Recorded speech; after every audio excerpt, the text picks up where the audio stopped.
Hey everybody, what's up? Welcome to, I don't know, this is like the first reaction video I have made in a long time. And, to be honest, like half of this, I don't know, there's a lot of reasons for making these reaction videos. First off, I'm lazy, and this is an easy form of content, of course.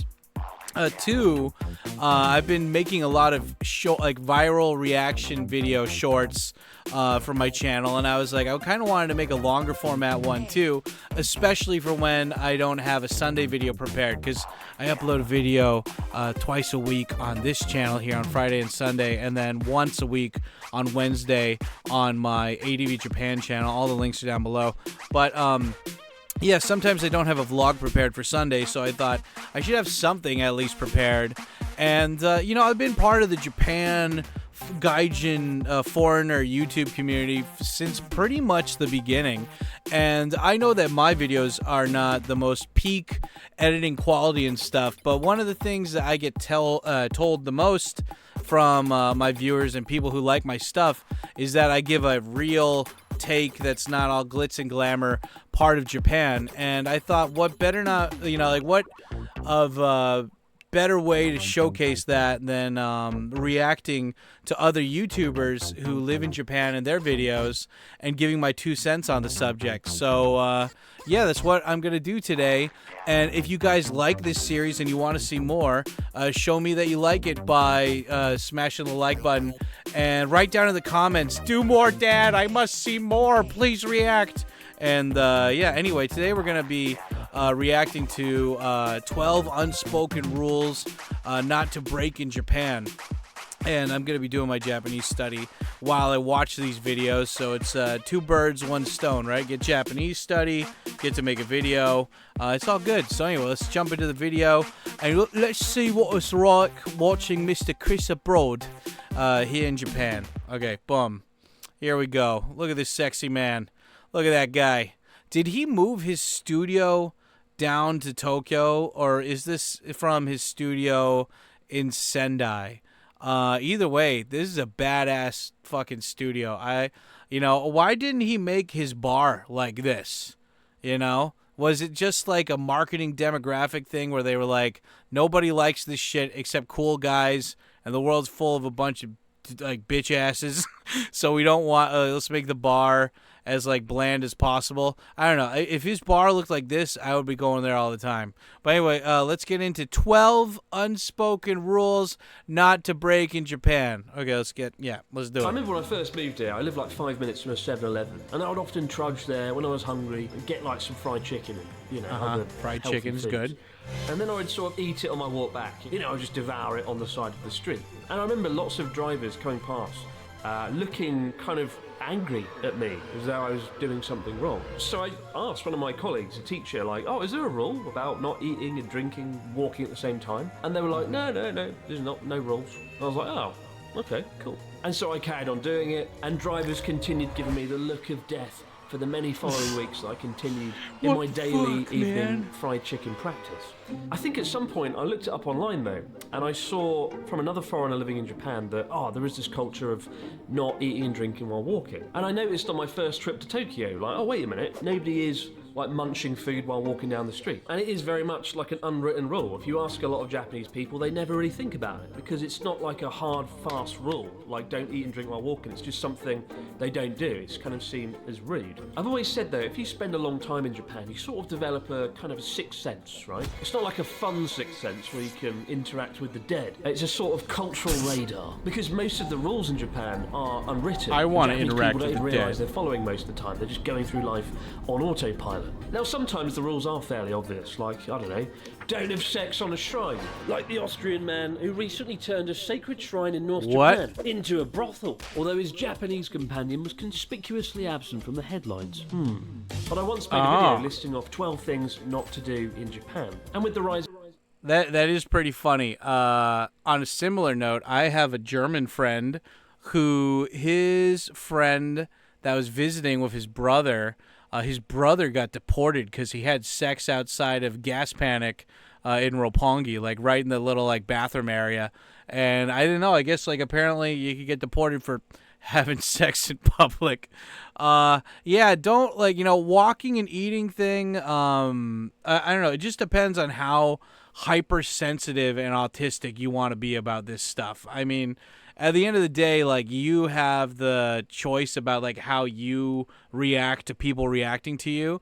But this is one of those things where I'll say that as a foreigner in Japan, I'm a translator, right? Like, my whole job is understanding Japanese culture and speaking and, understanding Japanese, right?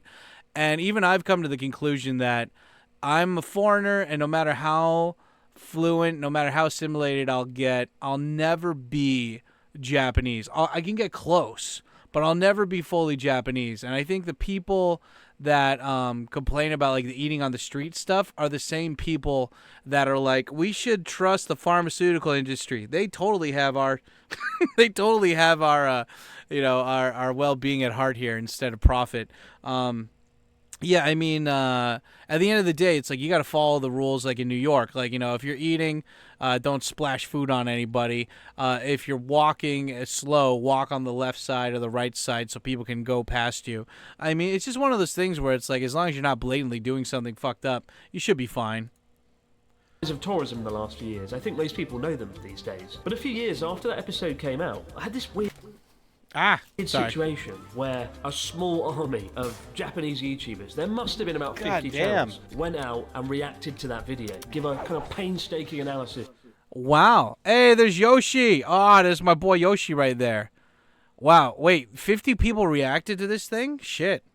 I thought I thought that I'm the first to react in a while. I guess I'm just part of a thing. Anyway, whatever. It's fun. Let's get into it. On whether the dopey white guy was telling the truth or not. To this day, I don't really know how I feel about all those reactions, but so far as I could tell, most of those Japanese YouTubers agreed with me that I was spot on. Except one thing. There was one point on that list that they thought I was wrong on, and that's actually the point I want to kick off today's video with. And that was point number 1. Don't eat and drink while walking.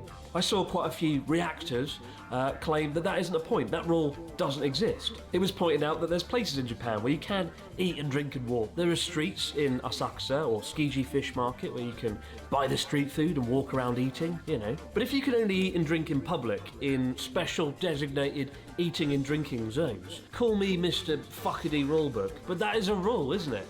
In the UK, we don't need a special eating designated zone. We grab a sausage roll from Greg's, we practically inhale it, and then we leave a fine mist of filth and breadcrumbs all over the roadside. It's just what we do. In the West, anything goes. The public space is ours to be conquered. In Japan, the public space is paradoxically there for everyone and also no one. But it means places are a lot tidier and better looked after as well. So in this video, I want to talk about those nice B-roll rules that people don't really know about. The 12 ones that I think are the most important, with my own personal stories and awkward experiences thrown in. And I hope if people follow these rules, then we won't have foreign tourists becoming all-purpose scapegoats for all that is wrong in society when they cock up on the etiquette.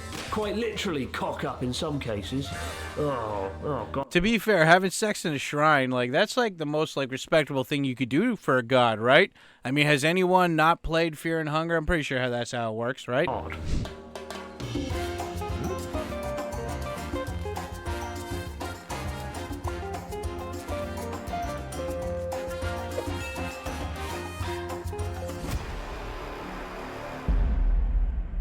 It's common in the West to go to a restaurant, try the food, and something has gone abnormally wrong. It's too hot, it's too cold, it's undercooked, and let's face it, more often than not, that is the case. We do have to return it. Or maybe at the end of the meal, the waiter or waitress will come over and be like, how was the meal? And certainly in the UK, I've had family members who are always very blunt and quite annoying. And it was always quite awkward sitting there as they berated the waiting staff for not having enough salt, pepper and excitement on their chicken, as if the waiting staff actually cared. Now in Japan, you will be asked often at the end of the meal, how was it? How was the meal? Don't ever say, oh, it was okay, no, it wasn't bad.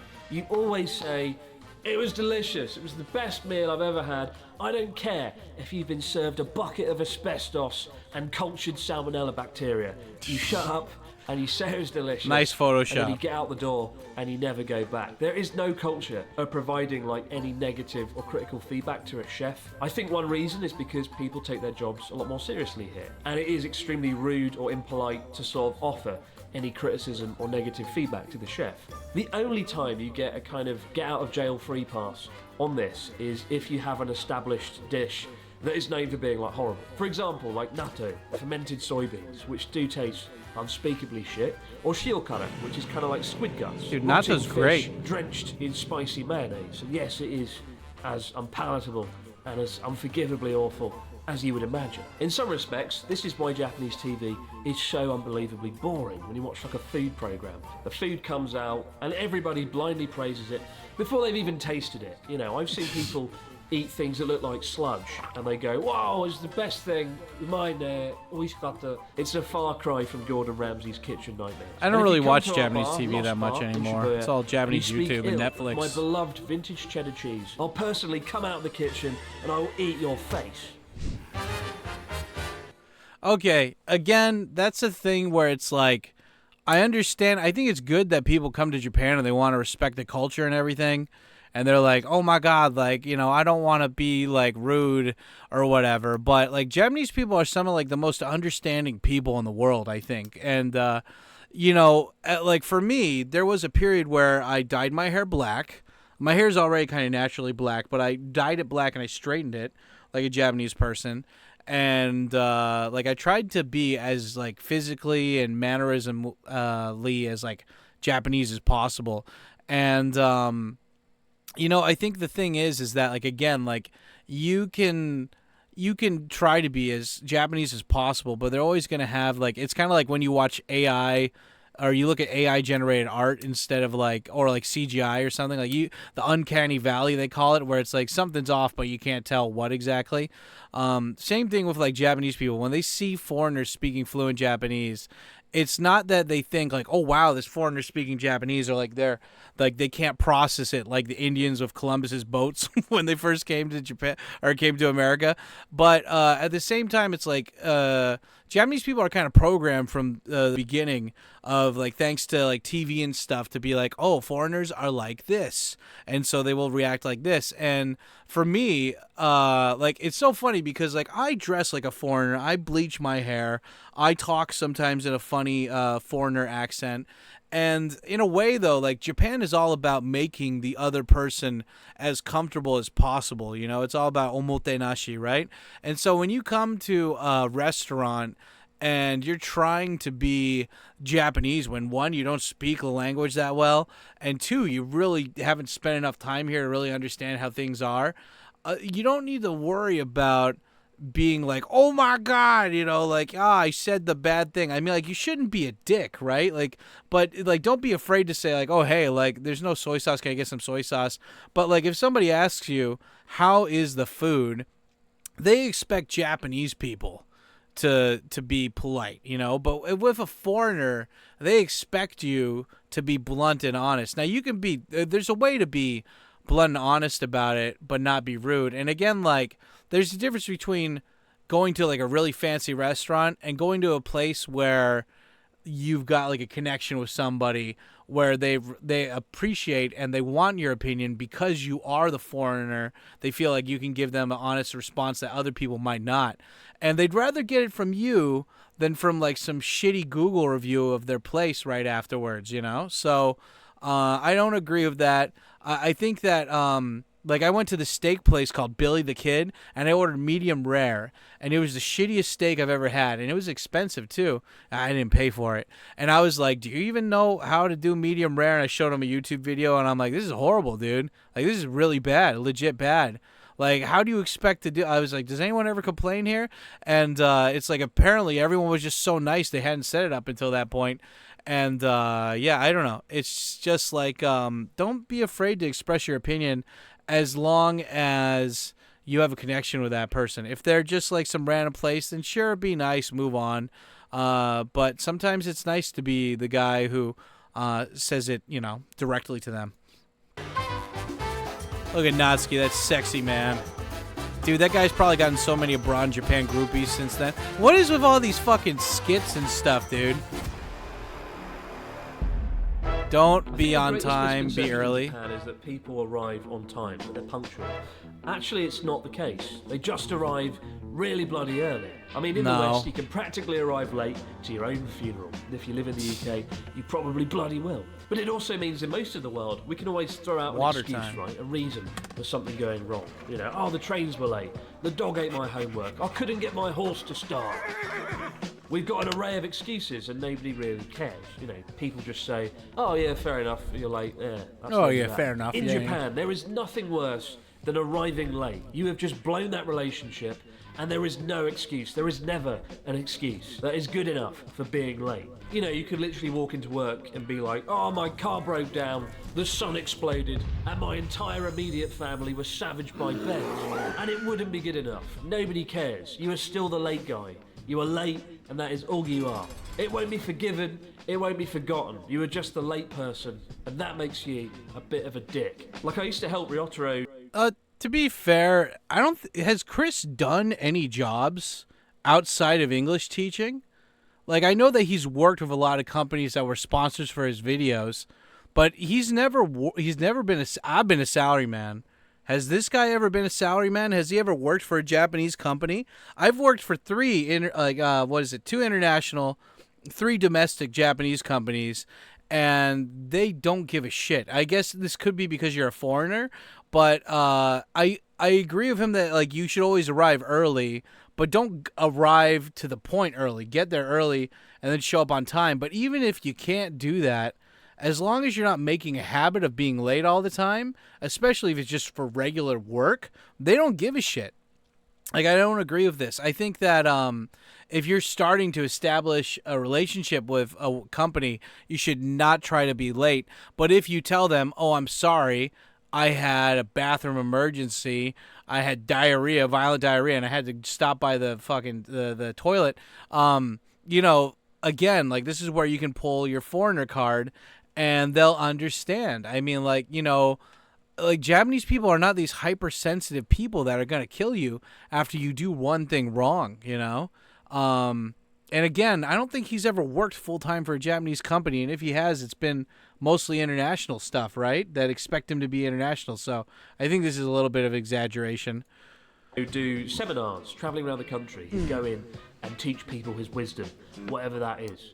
And we would get there not Always 5 or shitting 10 on his minutes friend. early, but like 45 minutes before the scheduled appointment, which was kind of annoying, right? Because it meant I had to sit in the car with Ryotaro for 45 minutes, which I wouldn't wish upon my worst enemy, when I could have been off, you know, making the world a better place. To me, it was like we were just wasting time. To him, though, he was doing everything to prevent fate from getting in the way between him and his commitment. A traffic jam, an earthquake, car breaking down, nothing would get in his way. And credit where it's due to Ryotaro. If you give him money, if you pay him money to do something, he will show up without fail. You can buy him this Christmas. Why? Again, this is for a company that, like, he was doing a seminar for.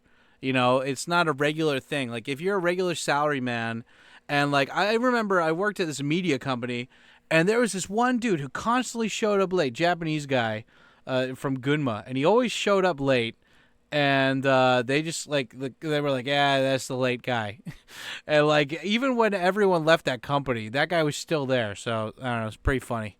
Why not buy the gift of Ryotaro? Stick him under the tree. Well, even Natsuki, who's a rebellious bad boy, he is never, ever late whatsoever, right? In the 11 years I've known him, I've only seen him have a panic attack one time. It was quite recently, when he couldn't get back home the next day for an appointment that he had with a client, with a customer. Even though you could argue it kind of wasn't his fault that he couldn't get home, because the trains were cancelled due to adverse weather conditions. Like, the weather was so bad that day, the wind was turning trees into dust. And yet, he knew, I knew, his customer knew that that isn't good enough in Japan, right? He should have considered a week in advance the possibility of the weather being so bad that he couldn't get home. He should never have left at all. That's what the customer could argue, and that's what Natsuki knew full well, that it was his fault that he couldn't get back there. In the West, we would say, oh, you know, the weather was really bad, the planes and the trains were cancelled, the situation was out of my hands. In Japan, not good enough at all. The upside to this is everything in Japan works because people get the job done. There's never an excuse, there's never a reason.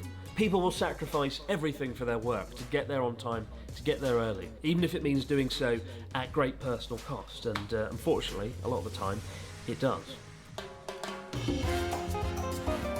Again, I think this depends on your interpersonal relationships. I work with a guy right now who lives on the Chuo line, and the Chuo line is, I don't know if it's the most, but it has like train suicides on it very, very often. And so that guy, and like we have the internet, right? So when it does happen, I can Google it and see if he's telling the truth or not. But like, you know, I trust him, so I don't need to check. But even there's been one or two times where I checked, and it's like, yeah. So if you live on the train line where there's a lot of suicides, then like just people jumping in front of the train, then you do have some leniency. But if you're working for a super, super hardcore Japanese company or a place where like, you know, you need to be like there, like, I don't know, stock exchange, you got to be there like right there bright and early, then yeah, Japanese people, despite if there is like a chance of a suicide, they will leave their house extremely early just to catch the train, just in case it is going to be delayed.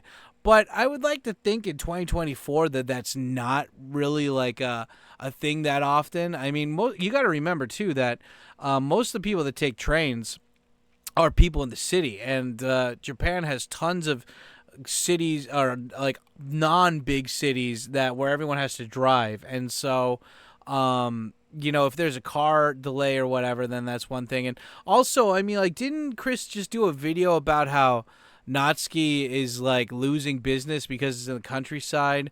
I'd understand like the scarcity mentality, being afraid of losing a client, but at the same time, if it's a regular client and you can reschedule, that's more of an issue of you and the way you conduct business, and you're just overstressing yourself out. I don't know.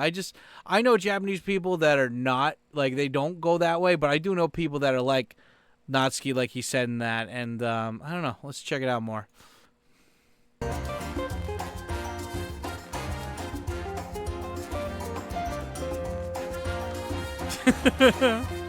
All those fucking envelopes. Yep.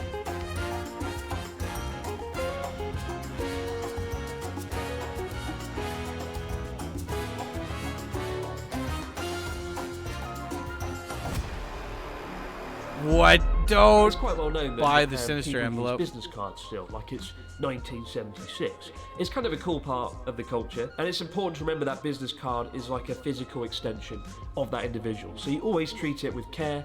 You take it with two hands. Use the Patrick Bateman clip. Damn right. It's going to give you like some magic powers, and then you put it very carefully in your wallet or a business card holder.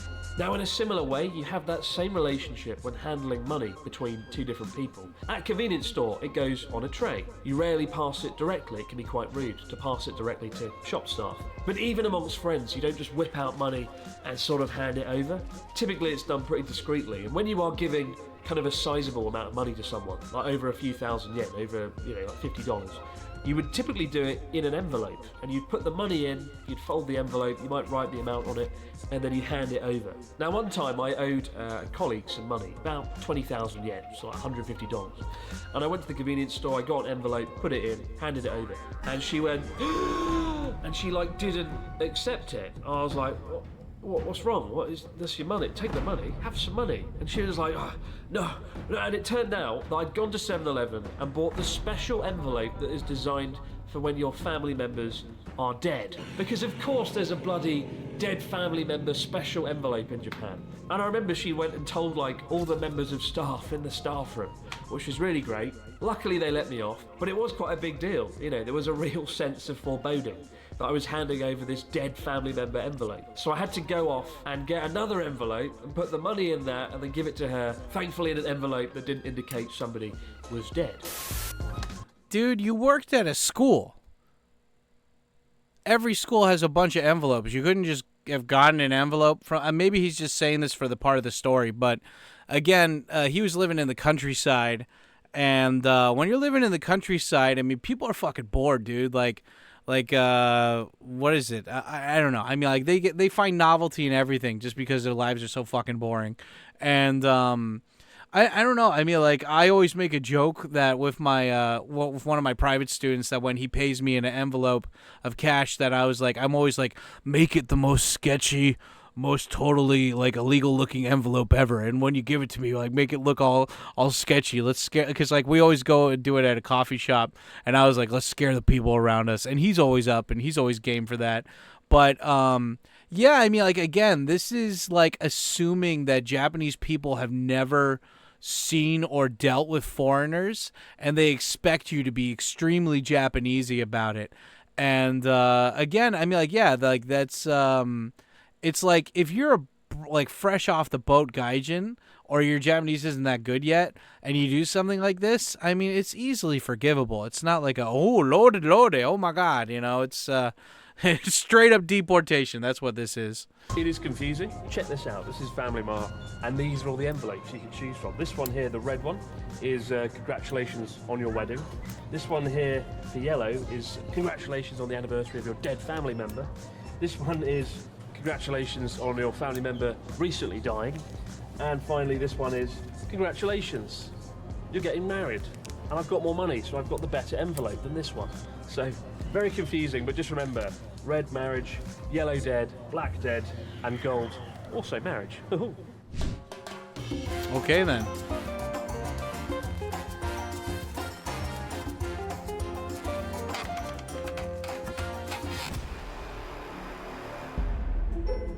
Don't touch the taxi door. Yeah, I guess that's true, yeah. Travelling across town.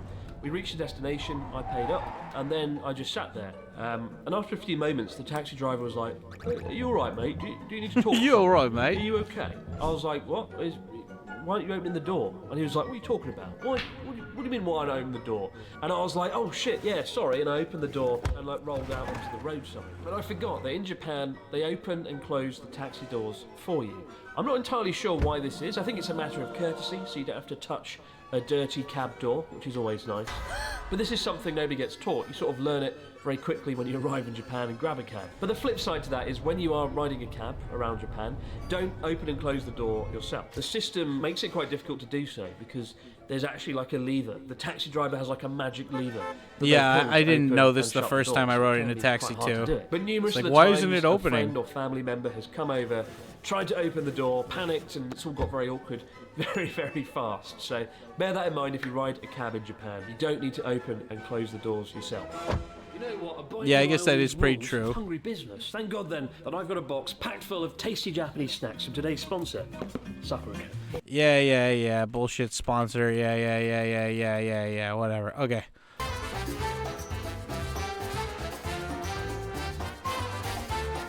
Sorry, Chris. I'm not getting paid by him. Oh no!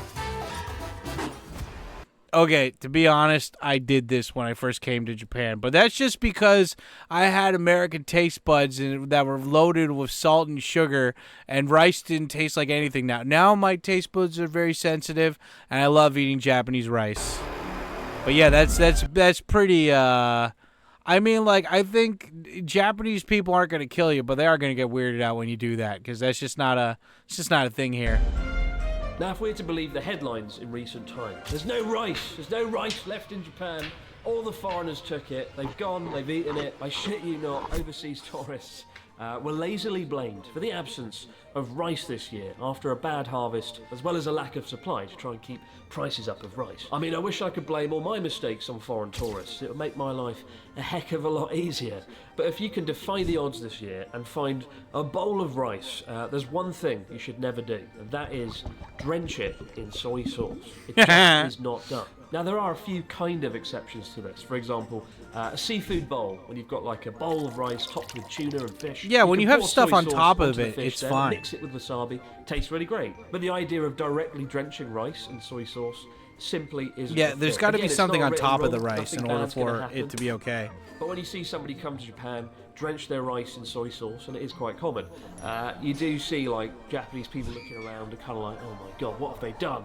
What have they done to that rice? What have they done? You absolutely must smother something in soy sauce. Do it to your chicken, do it to your fish. Hell, do it to your best friend's face, but never, ever do it to a That bowl Pete of guy's rice. pretty cool. I like Pete.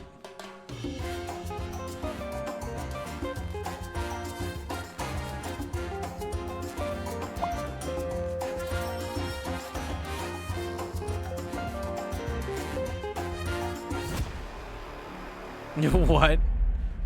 Back when I was Return a without teacher, souvenir. I was Oh, a bit of an yeah. anomaly in the staff room, right? As like the only non-Japanese person in there. And so people sometimes came and told me weird secrets and things they wouldn't normally tell anyone else, presumably because they thought I wouldn't share that secret. What they didn't know is I had an audience of several 100,000 people on YouTube, so that didn't work very well, did it? And now they're in a book. Anyway, I had a colleague walk over one day and was like, "Oh, you know, Chris-san, I'm going on a holiday to Osaka, and don't tell anyone, it's a secret." And I was like, "Oh, what are you up to? What's going on there?" And they were like, "Oh, you know, nothing. I'm just going on holiday." And I was really confused by this. Like, what were they doing in Osaka that was so formidably secretive? What awful thing could they be up to? And it turns out they simply didn't want to buy omiyage, souvenirs, for their many colleagues, because it can get quite awkward. Now in Japan there is a culture of buying gifts for people that you work with or friends and family when you travel. But this colleague of mine who worked in the department had like 20 members of staff, and she didn't want to go and shell out, you know, $100 worth of goods and sweets and bring them back and then share them with everyone. The easiest thing to do was just to not tell any colleagues that they were travelling somewhere. They just said, "Oh, I'm taking a day off." And it was quite common in the staff room to see that. People just would be like, "Oh yeah, I'm taking my day off, just gonna sit at home, nothing's gonna happen, definitely not travelling anywhere, so yeah, don't expect souvenirs." It led to this weird dynamic where you never quite knew what was going on and who was going where. But if you ever end up working in Japan in any capacity, be advised, if you publicly tell someone that you're travelling somewhere, you always have to get omiyage souvenirs, otherwise you'll look like a bit of a dick. Now that is true, and again, like that's kind of like, again, going back to being Japanese and like, you know, promoting the whatever you call it, harmony and all this shit about Japan, etc., right? It's like I mean, to be fair, I don't know why. I mean, I might be wrong, so feel free to correct me, but when, like, you know, I don't have a problem doing this because I'm a foreigner, and so when I go somewhere, especially if it's abroad, or when you guys come here and you say hi to Dad and you bring tribute and you give me some candy or whatever to give them, you know, Japanese people just love novelty. I mean, just like anyone else, but they especially love it if it's a foreigner. Like, if you're going to some fucking place in Japan and, like, they already know, like, "Oh, I'm going to Osaka," you don't need to buy them Japanese omiyage. Like, I would suggest just go to a fucking Kaldi or a Yamaya or like even Amazon Japan or iHerb.com or whatever, and just buy everyone a bunch of candy or something. Like, spend $5 and get a bunch of like Skittles or something. I don't know. I mean, the whole point is like play your foreign cards, you know. But if there's something Japanese that you really like that you bought there, then do it. But yeah, I mean, like, Japanese people, again, they usually don't have a side hustle. They call that fukugyo in Japan. They don't usually have a side hustle. And so, yeah, and like salaries are pretty low in Japan. Cost of living is low here too, though. But yeah, I'd understand if they don't want to spend money and they're going to be judged if they buy cheap gifts. But again, if you're a foreigner watching this video, which you are, then just try to buy people foreign gifts. I mean, the whole point is like to show people that you're a team player and you're willing to, you know, go the extra mile for them. But you don't, again, like, you don't need to go full Japanese. Just put in the effort. People appreciate it when you put in the effort. Oh, Natsuki, that sexy man. Look at him. Look at that badass. Yeah, that's a dick move. That's a dick move. Yeah, no, now, don't use... Everyone who's been to Japan knows that an izakaya pub on a Friday is so loud, it makes a Saturn V rocket sound like... Okay, yeah. If you're in a group with foreigners and Japanese people, you don't need to do this. But if you're working with Japanese people and you're out at a pub or you're at work or something, yeah, do not take personal calls or like business calls inside. Like, if you're at a restaurant or something with people, you go outside. But if it's one-on-one, it's kind of okay. It depends on your relationship with that person. But in general, if you have a working relationship, and especially if they're older than you, then yeah, don't pick up the phone. I mean, just in general, don't check your phone when you're with people. Like, don't be a dick like that, you know? Like, if it's somebody who's calling and it's not obviously work-related, just fuck it. Get back to them later, you know? Always care about the people in front of you versus the people that aren't, you know? like a whisper. People shouting, laughing, clinking glasses, yelling "Kampai" every 5 minutes. Drunken salarymen slurring every their 5 words. minutes. But my God, if you pull out your phone in the middle of an izakaya, hello? It's like whipping out a chainsaw at a fucking petting zoo. It simply isn't done. Now, most people know the rule not to answer their phone on public transport in Japan, right? Trains, buses, always forbidden. And I quite like it. I don't miss the days traveling on a train in the UK don't talk and hearing on the somebody's train. relationship Don't talk on the unfold train behind on you your on the phone. And that is very much fuck a those written people. rule. You'll see it on trains, right? Don't answer your phone here. But what a lot of foreign tourists don't know is that is extended to practically any public place, including restaurants, bars, cafes. You don't answer phone calls in those places either. And it does seem weird that you can't do that given the ambient noise level around you, right? But most people, if they have a phone call to take, will go outside, they'll skulk into the corridor or outdoors. But that's not about the people around you. That's the people that you brought with you, and you get know? out of the way. Maybe the only exception to this is like a fast food restaurant. You might see people taking calls there. But generally, if you've got to take a call at a restaurant or a cafe or bar, go outside and everybody will be happy. Like I said, it's an odd rule, but I kind of like it. It means that you're less likely to hear ringtones indoors and people are there in the moment actually enjoying the company of their friends rather than being glued on their phone. Yeah, I agree. It's good. Natsuki, that sexy man. Look at him. That guy obviously fucks, dude. Look at that haircut.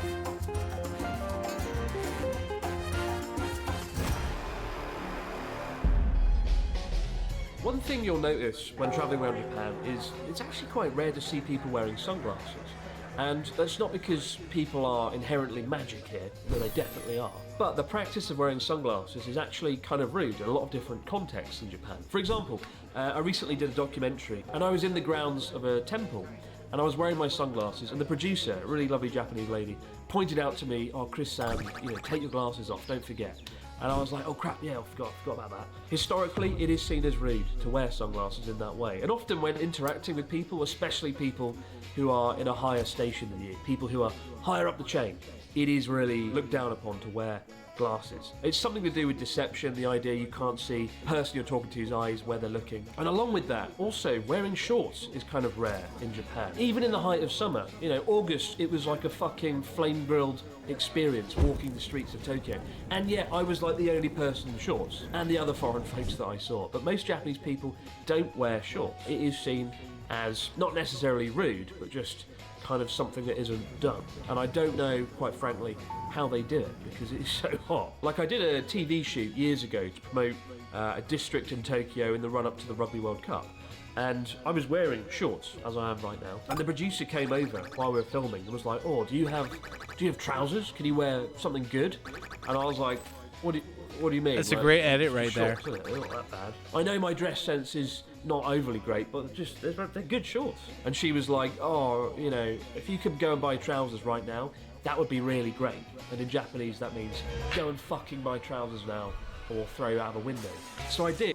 Okay, I know he's trying to make his point here, but the sunglasses thing, yeah, as a good rule of thumb, when you're around people that you're relying on, like let's say you're doing a homestay or something, they're probably used to foreigners, so I don't think it would matter too much. But yeah, if it's a work situation, if you're with Japanese friends, it doesn't matter. If you're with random Japanese people, it doesn't matter. But if it's a work thing, yeah, wearing sunglasses is considered rude. It's more of like a casual thing you do on vacation. You don't do that with work people.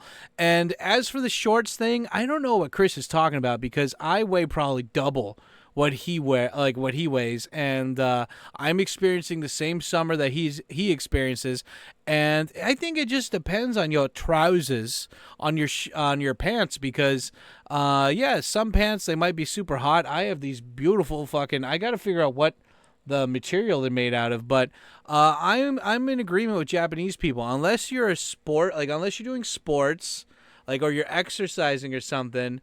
If you're a man, you don't wear shorts. Shorts are for little kids and people that do hardcore exercise. If you want to wear shorts, you don't do it in Japan. Yeah, and I don't know, just get a comfortable pair of pants, dude. If a guy who weighs double than him and sweats obviously a shit ton more than him, then and I'm not complaining. I don't know why. Maybe he just needs to get some like actual good pants or something. Because yeah, I have no problem with this stuff. And also, yeah, make sure to carry around, like paper towels to dry the crevices, because it will get really sweaty, and you got to make things don't get too moist down there. In the height of summer, 35 degrees Celsius, 80% humidity, I went down to a shop in the middle of a shoot and bought trousers. And I nearly died of dehydration throughout that shoot. So be wary of the two S's, sunglasses and shorts. Don't be a bitch, dude. I mean, come on. The trousers, they almost killed me. I'm like, come on, bro. Get some fucking Gatorade in you and just chill. Get some Pocari Sweat, bro.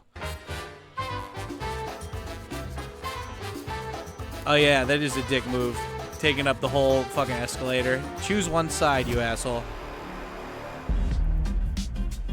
This might be I do the love most that about annoying Japan. unspoken rule in Japan, right? In the UK, when we go on an escalator, we often just stand wherever we want. We'll ride it draped across the entire thing like a fucking porpoise blocking a pathway. Now, depending where you are in Japan, you actually queue up on different sides of the escalator. If you're in Tokyo, it's the left side, right? And annoyingly, weirdly, in Osaka, they queue on the right-hand side. Yeah, I don't know why that times is. I've got this wrong, ended up blocking an escalator on the wrong side. The trick here, just watch what everyone's bloody doing. But be advised, if you're travelling around Japan, you've got your luggage, you're on an escalator, try and keep to one side. Otherwise, you'll hear people come up behind you and kind of go...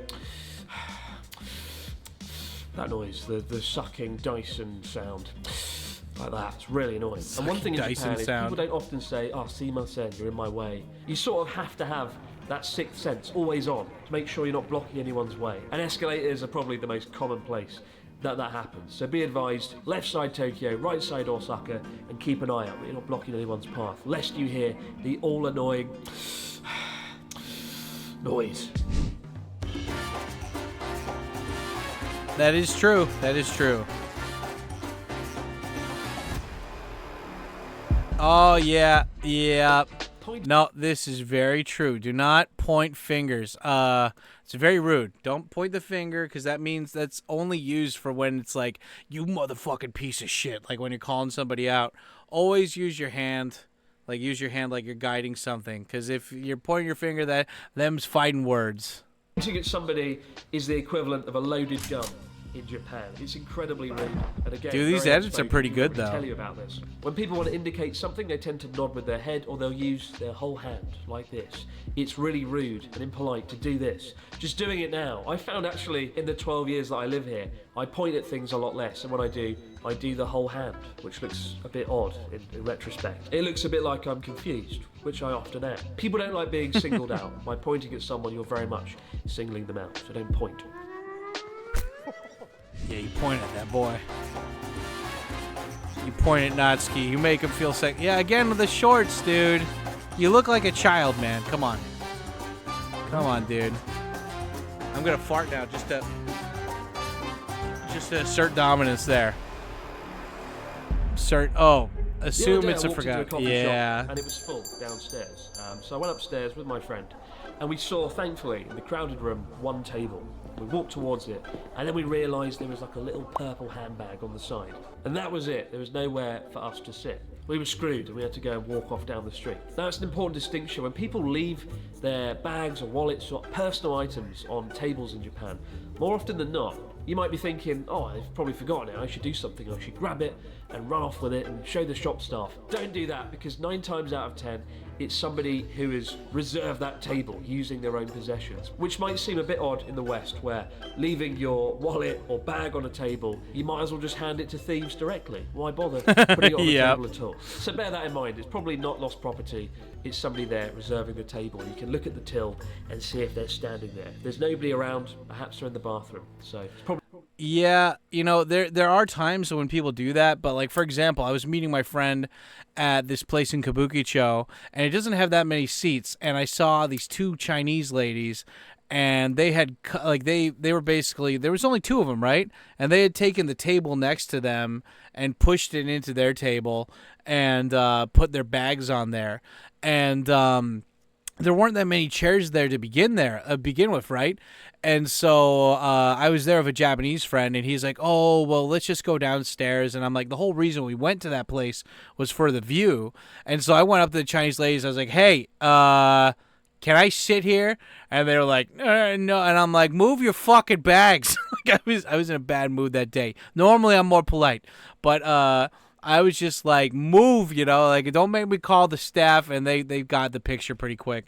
But yeah, I mean, yeah, if somebody reserved the spot, that's fine. But if they're taking up chairs just because they didn't want anyone sitting next to them, then fuck that, like, don't take shit, especially from other foreigners. Probably not lost property or forgotten stuff. But there we have it, guys. 12 unspoken rules in Japan. What did I miss, though? Let me know down in the comments below. I'm sure there are some really important ones that I missed out, but I think those are the ones worth knowing. And nice. Course, Just ended a video. Original, go back and watch the 12 things not to do in Japan video for a much younger, slimmer version of myself. As for me, well, I'm off to go and point at Ryotaro's face. I'll see you later. Have a good one. Anyway, yeah, that was the Abroad in Japan 12 unspoken rules not to break in Japan. Yeah, tell me, what did you guys think about that? I got a whole page of Japanese study done of my Anki app thanks to this video. I think this is good. If you guys would like to see more reaction videos like this, I could definitely do them while doing my Japanese study at home, Iseki Nicho, do two birds with one stone kind of thing. And yeah, if you guys have any video suggestions that you'd like me to react to, don't put the URL because the automod thing will block it, but put the title in there and be like, could you react to this? And I'll check that out. And yeah, thanks again for watching, guys. I'd like to make this a regular series if you guys enjoy this. So, and yeah, Chris, if you're watching this, which I doubt you are because there's a lot of people that react to your stuff, but if you are watching this, I want to know who designed your bar. I know it was Charlotte, but like, why? Why is your bar designed like that? Did you think that this could not sell? Come on, man. You have such a great taste in like 80s stuff or whatever. Did you like hire a marketing company and they were like, yeah, we need something that looks more like something out of like a hotel lounge for like older white women than like cool 80s shit. I don't know. Anyway, great video, Chris. Yeah, and I hope you don't mind if I react to some more. Take it easy, guys. Yeah, buddy.